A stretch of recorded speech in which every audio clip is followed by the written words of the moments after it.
তো আমরা কৃত্রিম বুদ্ধিমত্তা কি কিছু করতে পারে?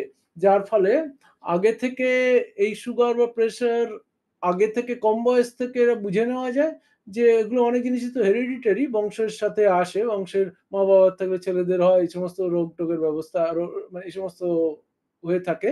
তাহলে কৃত্রিম বুদ্ধিমত্তা কি এরকম করতে পারে? যে কম বয়সেই আ যে বিভিন্ন লক্ষণ দেখে একটা বুঝে নিতে পারে যে আচ্ছা এই বয়সে বা পরবর্তী কোনো বয়সে এই ব্যক্তির সুগার আসতে পারে বা ডায়াবেটিস আসতে পারে। কিংবা এরকম হতে পারে রেটিনা বা কারোর কোনো একটা আ লক্ষণ দেখে কেউ ধরে নিতে পারে ভবিষ্যতে এর সুগার আসতে পারে। এরকম কিছু বন্দোবস্ত আমাদের কৃত্রিম বুদ্ধিমত্তা করতে পারে। কি করে করতে পারে সেটা একটা আমি ডেমো করে দেখাতে পারলে ভালো হতো। কিন্তু যেহেতু আমি রুমটা চেঞ্জ করে এসেছি এখানে সেটআপ করা নেই। ডেমোটা আমি আজকে করতে পারছি না। আগামীকাল পরের দিনে পরের ক্লাসে করে দেখাবো। এই ব্যাপারটা কিরকম হয়, কি করে কাজ করে এখন বলতে চেষ্টা করছি। তোমরা আমার কথা শুনতে পাচ্ছ তো কেউ? আচ্ছা আশা করি পাচ্ছ। আমি এগোতে থাকি। যেমন ধরো তোমাদের অল্প কোনো ব্যক্তি যখন বয়স ১০ কি ১৫ কি কম বয়সে তার হাইট, উইডথ এই সমস্ত অনেকগুলো প্যারামিটার কল্পনা করো আ নেওয়া হয়েছে। হ্যাঁ? আমি কি প্যারামিটার একবার দেখানোর চেষ্টা করছি। ধরো মোটামুটি বা মুখে বলছি। আমি কতগুলো হাইট, উইডথ এ সমস্ত প্যারামিটার ধরো নেওয়া হয়েছে। কিংবা ব্লাড প্রেশার, কোলেস্টেরল এ সমস্ত নেওয়া হয়েছে। এখন সুগার আছে কিনা সেটা তো আমরা সকলেই জানি একটা ব্লাড সুগার টেস্ট করলেই জানতে পারা যায়। কিন্তু এখানে সেই কথাটা কিন্তু ভাবছি না। এটা আমরা আগে থেকে প্রেডিক্ট কি করে করা যায় সে ব্যাপারে কথা বলছি। হ্যাঁ? তো কল্পনা করো তোমাদের আ কম বয়সে হাইট, উই হা হাইট আম বা এই সমস্ত height, cholesterol, sugar, current sugar কম বয়সে নেওয়া হয়েছে। এবার এ এর উপর থেকে কি কোনোভাবে বোঝা যেতে পারে ভবিষ্যতে এই ব্যক্তির সুগার হবে কি হবে না? হ্যাঁ, সেরকম কিছু ব্যবস্থা আছে। এরকমও হতে পারে আমাদের রেটিনা আমাদের চোখের যে পিছনে যে রেটিনা আছে, সেই রেটিনার গঠন থেকে কেউ বুঝতে পারে যে এর সুগার আছে কি ভবিষ্যতে সুগার হবে এই ব্যাপারটা। কি করে বুঝতে পারে? এরকম ভাবো। ধরো এরকম প্রচুর টেস্ট করে রাখা আছে। এবার কোন ধরো এরকম দেখা গেছে অতীতে যে হাইটটা এর বেশি হলে কিংবা কোলেস্টেরলের ভ্যালু এই বেশি হলে কিংবা বর্তমান অবস্থায় সুগারের ভ্যালু এরকম হলে এই কতগুলো প্যারামিটার কম্বাইন করে আমরা ধরতে পারি ভবিষ্যতে এই ব্যক্তির সুগার হবে কি হবে না। হুম? এরকম একটা ধরা যাক। এবার এটা কি করে জানবো এটা কি করে জানবো? এটা তো মুখে বলে দিচ্ছি। কোন প্যারামিটারের সাথে কোন ধরো প্রেশার এত হলে সুগার এত হলে এখন তো সুগার নেই। প্রেশার এত হলে সুগার এত হাইট এত হলে তবে সুগার হবে? নাকি কি করে বুঝবো? সেইটা হচ্ছে এখানকার চিন্তা করার বিষয়। তো এখন এরকম ধরো করা হলো ক কম বয়সে সমস্ত ছেলেমেয়েদের এই সমস্ত রিডিং নিয়ে রেখে দেওয়া হলো। ভবিষ্যতে তারা যখন বড় হলো, তাদের বয়স হয়ে গেছে ৬০ কি ৭০ এরকম বয়স হয়ে গেছে। তখন ধরো একটা ব্যবস্থা করার চেষ্টা করা হলো। তখন ধরো তাদের মেজারমেন্ট করা হলো। এই মেজারমেন্ট এর মাধ্যমে তখন আমরা ঠিক করলাম যে তখন আমরা দেখলাম যে এই ব্যক্তির কি সুগার হয়েছে কি হয়নি। এরকম একটা চিন্তা করা হলো। তাহলে আমরা কি করব? আমরা ধরো ছেলে বা ছাত্র বা ছাত্রীর কম বয়সে সমস্ত মেজারমেন্ট গুলো নিয়েছিলাম। হুম? তো কি মেজারমেন্ট নিয়েছিলাম? হাইট, ওয়েট, ধরো ব্লাড প্রেশার, ব্লাড সুগার এ সমস্ত বিভিন্ন মেজারমেন্ট নিয়েছিলাম। তখন কিন্তু তার সুগার ছিল না। তার বহু পরে ধরো আরো ১০-১৫ বছর পরে কি আরো ৫০-৬০ বছর পরে যে পাওয়া গেল সুগার হয়েছে। তাহলে এরকম যদি একটা চিন্তা করা যায়, তার ওয়েট, হাইট এরকম হলে ভবিষ্যতে সুগার হবে। কি ওয়েট, হাইট, কি ব্যা ব্যা ব্লাড সুগার কি এরকম কোলেস্টেরল মাত্রা এরকম হলে ভবিষ্যতে সুগার হবে না। এরকম যদি একটা চিন্তা করা যায়, এরকম যদি একটা ফর্মুলা পাওয়া যায় তাহলে আমরা সেটা যদি খুঁজে বার করা যায় তাহলে আমরা ভবিষ্যতে সেই ব্যক্তিকে সচেতন করতে পারি। কিংবা সচেতন যদি না করি বা অন্তত জানতে পারি যে ভবিষ্যতে সুগার হবে। এই ব্যাপারটা যে পদ্ধতির মাধ্যমে করা যায় তাকে বলে একটা পদ্ধতি হচ্ছে এমএলপি মাল্টি লেয়ার পারসেপ্ট্রন। আমি জাস্ট আজকে মুখে বলছি, করে দেখানো আজকে সম্ভব হচ্ছে না। কারণ আমি অন্য জায়গায় সেটআপটা করা হয়নি সেইজন্য। তাহলে এটা কি করে করা যায়? এরকম চিন্তা করা যাক, হ্যাঁ? আচ্ছা দেখা যাক এই মেট্রিক গুলোর মধ্যে এই যে মাপজোক করা হয়েছে তার মধ্যে কার সাথে কি সম্পর্ক তো বোঝা যাচ্ছে না। ডাটা থেকে হয়তো বোঝা যাবে।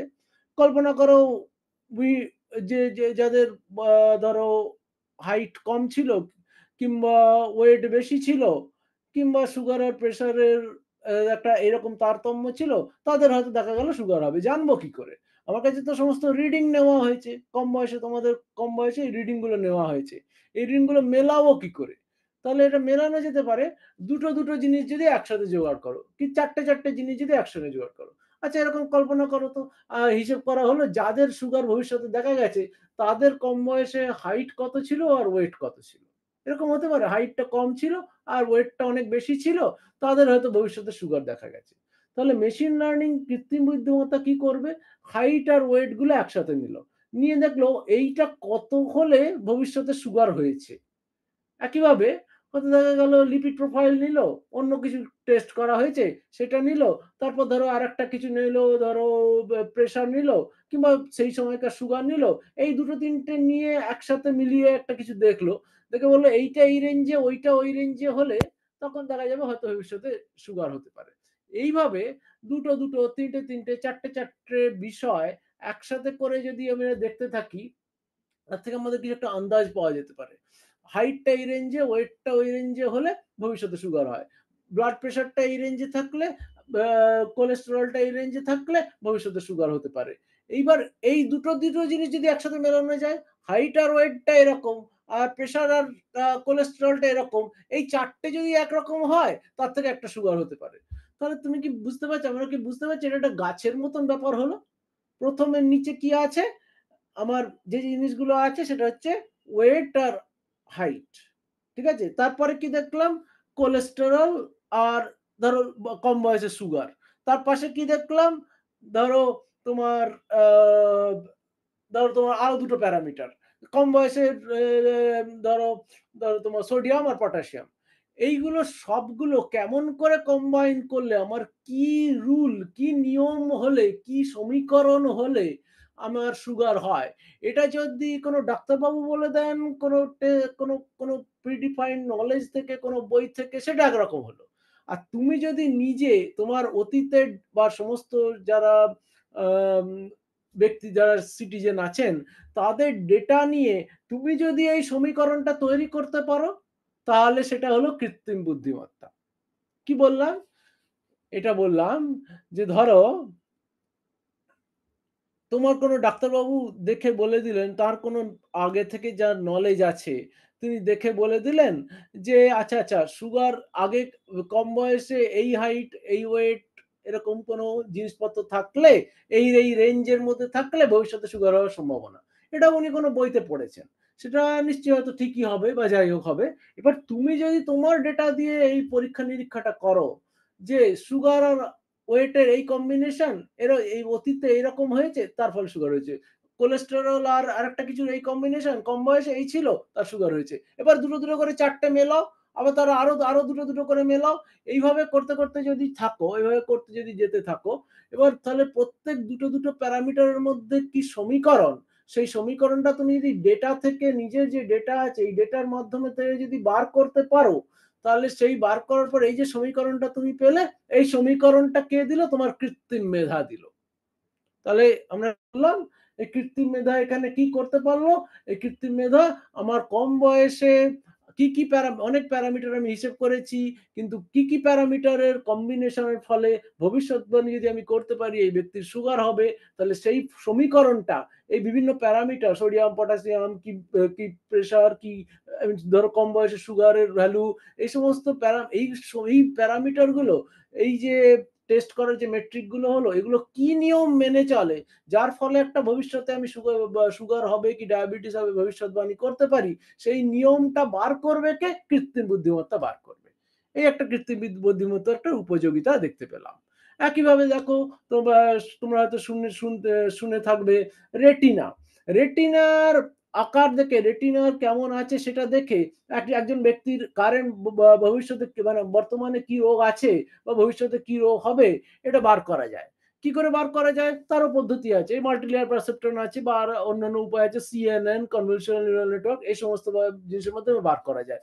তাহলে বর্তমানে আমার কি লক্ষণ আছে সেইটা দেখে আমি অন্য একটা কিছু নিরূপণ করতে চাইছি। সুগার হবে কি প্রেশার হবে কি ইত্যাদি, ইত্যাদি। এইটা কেমন করে বার করা যায়? এই প্যারামিটার গুলোর মধ্যে সমীকরণ কি হবে? এই সমীকরণটা তো একটা নলেজ, তাই না? এই সমীকরণটা একটা জ্ঞান।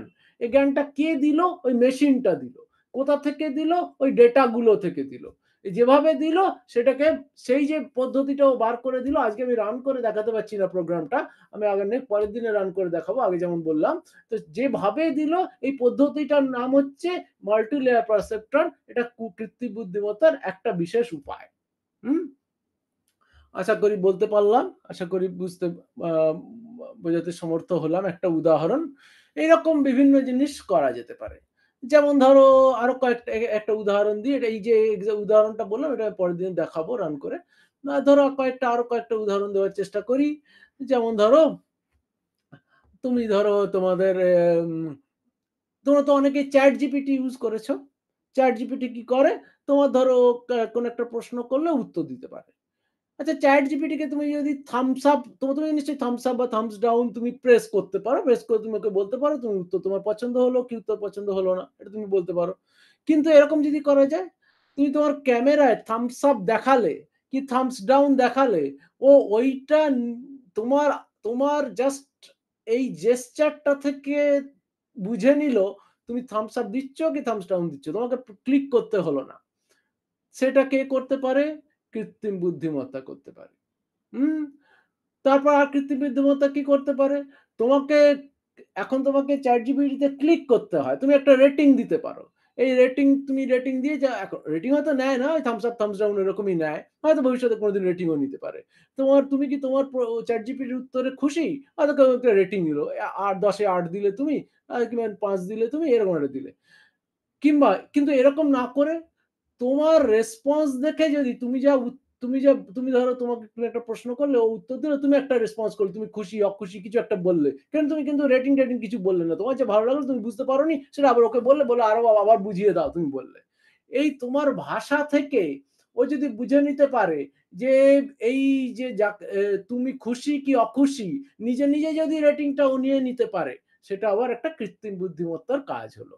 কি করে করলো?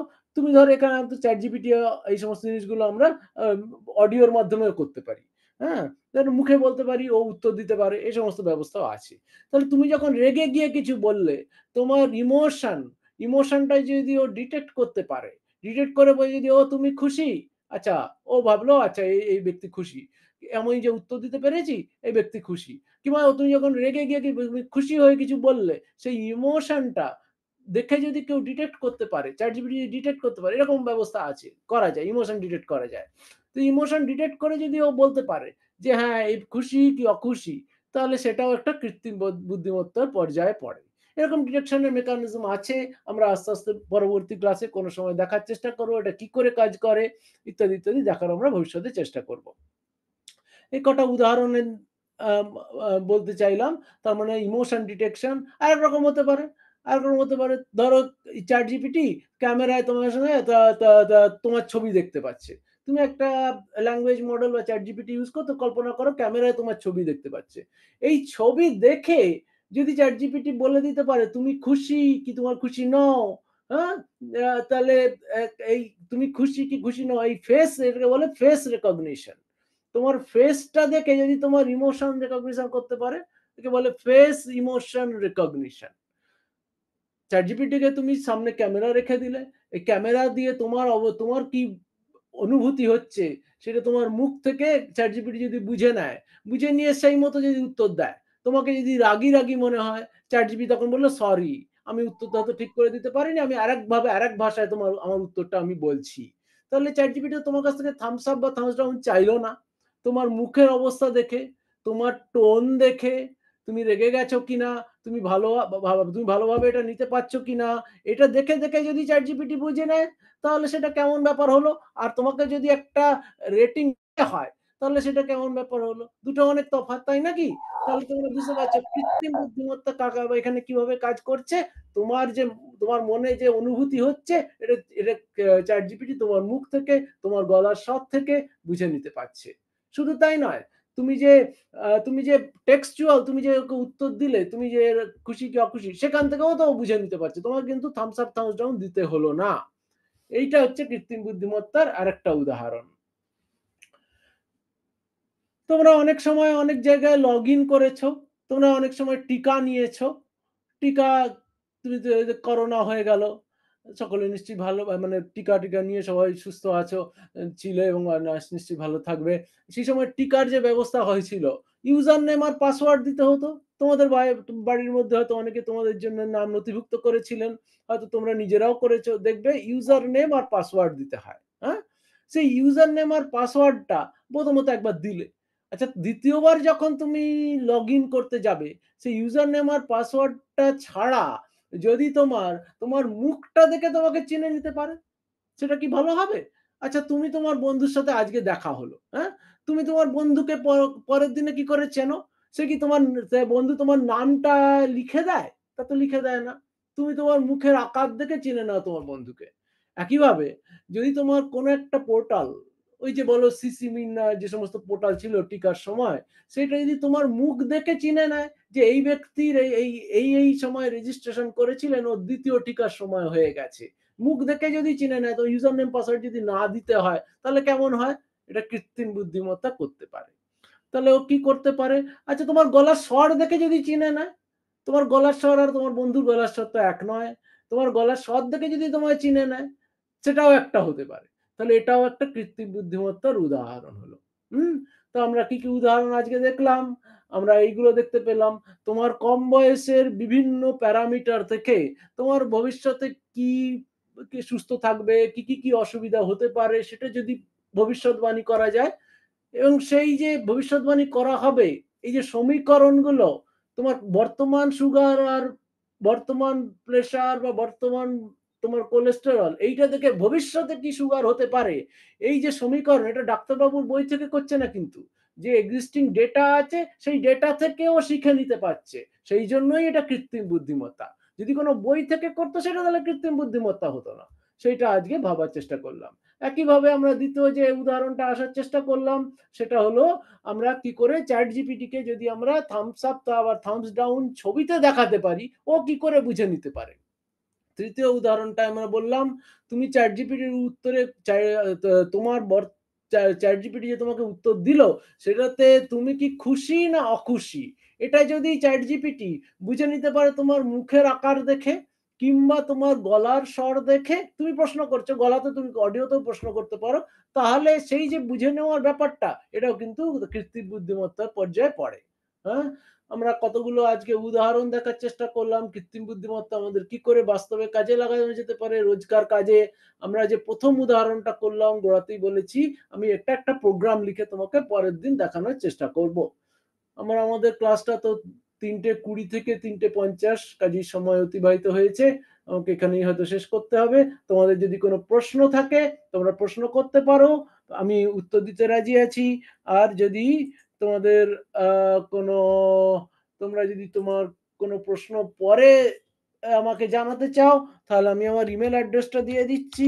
সেই ইমেইল অ্যাড্রেসে তুমি আমাকে প্রশ্ন করতে পারো। আমি ভবিষ্যতে আ আ উত্তর দিতে আ আ উত্তর দিতে অবশ্যই আগ্রহী হব। ঠিক আছে? আমি আমার ইমেইল অ্যাড্রেসটা দিয়ে দিলাম। তোমরা আমাকে যদি ভবিষ্যতে কারো তোমার কোনো প্রশ্ন থাকে বা ভবিষ্যতে কোনো স্পেসিফিক বিষয়ে শুনতে চাও আমাদের এই ক্লাসে যে এই বিষয়টা নিয়ে আমি কথা বললে ভালো হয়, তাহলে তুমি এই ইমেইল অ্যাড্রেসে আমাকে জানাতে পারো। আমি তুমি যে বিষয়ে জানতে চাইবে সে বিষয়ে যদি এটা কৃত্রিম বুদ্ধিমত্তার মধ্যে হয় অবশ্যই আমি বলবার চেষ্টা করব। আমি আজকে এখানেই শেষ করছি কারণ আমাদের সময়সূচি অনুযায়ী ৩:২০ থেকে ৩:৫০ অব্দি আমাদের এটা নেওয়ার কথা। কিন্তু যদি এখনো তোমরা থাকো এবং তুমি আমাকে কোনো প্রশ্ন করো, অবশ্যই আমি এখানে থাকতে রাজি আছি এবং তোমাদের প্রশ্নের উত্তর দিতে আ সাধ্যমত চেষ্টা করব। তোমাদের কোনো প্রশ্ন আছে? যদি থাকে আমাকে প্রশ্ন করতে পারো। যদি কমিউনিকেশন এ কোনো অসুবিধা হয় লিখে জানাতে চাও তাহলে আমি চ্যাটটা দেখছি। আমি যদি লিখে জানাতে চাও তাতেও কোনো অসুবিধা নেই।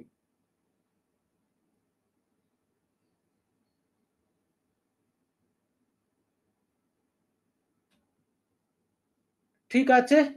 যদি কোনো প্রশ্ন না থাকে তাহলে আমি এখনই শেষ করছি। আর যদি কিছু বলতে চাও আবারও বলছি পরবর্তী ক্লাসে, পরের ক্লাসে এই সময়ে যদি কোনো বিশেষ কৃত্রিম বুদ্ধিমত্তার বিষয় নিয়ে শুনতে চাও আমাকে এখন জানাতে পারো, আমাকে ইমেইল অ্যাড্রেসে জানাতে পারো। তাহলে সেই বিষয়টা নিয়ে আমি বলতে থাকবো। ঠিক আছে, আমরা এখন